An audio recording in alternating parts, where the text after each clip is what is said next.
Hey YouTubers and van lifers. So on today's video, we're going to talk about the Winegard and maybe a comparison of the Winegard with a sim to the Starlink.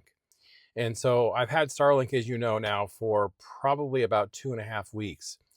I'm back here in Tennessee after spending some time in Florida where I purchased the Starlink. And one of the things that happened when I was down there is I lost connection with my hotspot, which was my original hotspot from back 10 years ago from Unlimitedville. That was through Sprint. And then, of course, what happened is T-Mobile bought Sprint, and I had about a year on the Sprint plan before they maybe convert over to T-Mobile, which is actually fine because that hotspot was a lifesaver for the entire 10 years throughout all my years of traveling, and it really has worked very well. But sadly, on my trip to Florida, the hotspot died. So having a Winegard on top of this RV, I thought, you know what? Let's go ahead and see if the Winegard, I should say, I guess it's the Winegard.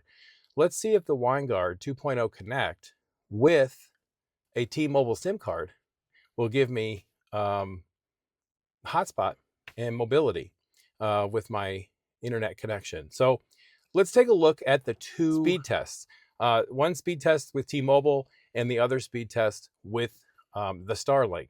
And you're going to see that there's a variable difference here. Now remember, I am in very, very rural Tennessee, and I'm not expecting a huge output for T-Mobile, but I am expecting a fairly good output for Starlink. So let's take a look at these tests and see what you think. All right, let's take a look at Starlink first. When we put Starlink up here, you can see that the download speed actually starts out really, really, really strong. And then it kind of tapers off to the point where it actually, I think, ends at 66. I guess that's MPBS, which is, I don't know, I guess that's the data transfer.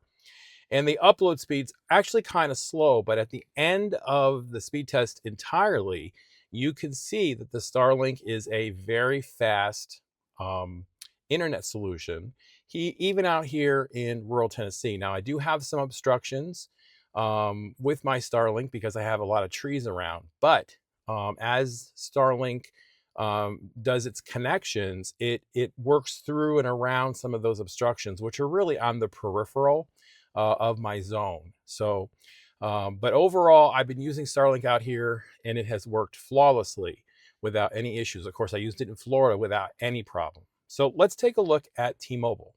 Okay, with the T-Mobile, what you can see is that the download speeds are pretty limited.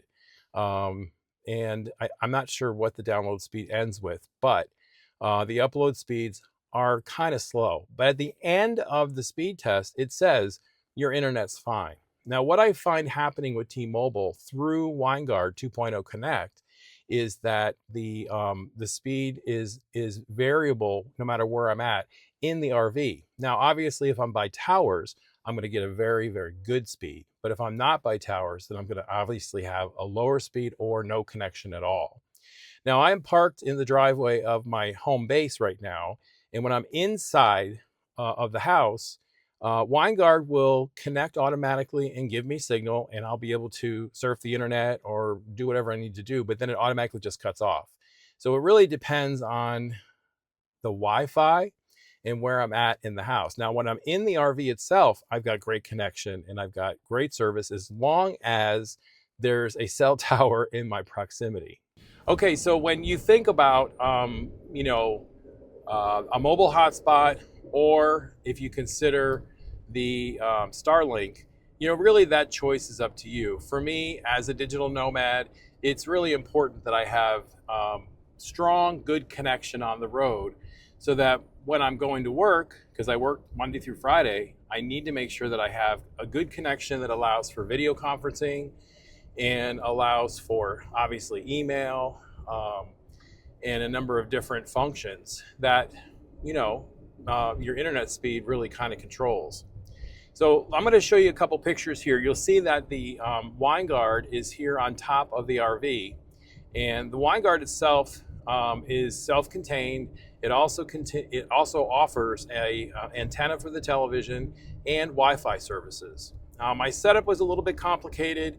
When I first did it, it was kind of confusing, but the Winegard 2.0 Connect user manual is available online and gives you really good instructions on how to access, place the SIM card.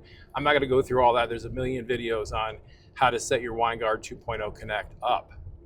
Starlink was very easy setup. Here is the dish.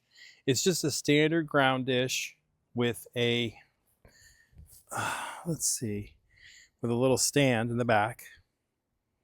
And the wire, coax wire, comes out from the back of the dish. And I have it situated northeast. This is the power bank and the router. Nothing too big, no big deal, nothing too assuming, but it works really well. You know, it's a plug and play. You plug it in, you situate the dish so that it's to the northeast, and you make sure that you have clear vision, or that you make sure that the dish itself has the clear vision. Of course, setting up the account with Starlink can be a little bit more involved. So you want to make sure that you have a smartphone and you download the app and then follow the instructions on the equipment that Starlink gives you. Overall, for me, I'm very happy to have both. I'm a guy that's been traveling with 3 hotspots, 2 from T-Mobile and 1 from Verizon. I used to have 4 hotspots, plus my iPhone. All right, guys, that's gonna wrap up this video. I hope you enjoyed it. If so, give me a thumbs up. If you're not a subscriber, hit that subscribe button and notifications so that you could be made aware of new content that I put up. 2025 is gonna be an exciting year for Paddy Wagon Travels. Lots of content coming up, lots of new shorts coming up. I'm really excited about the new year. I hope you are too. All right, I'll see you guys in my next video. Until then, have a happy and prosperous 2025.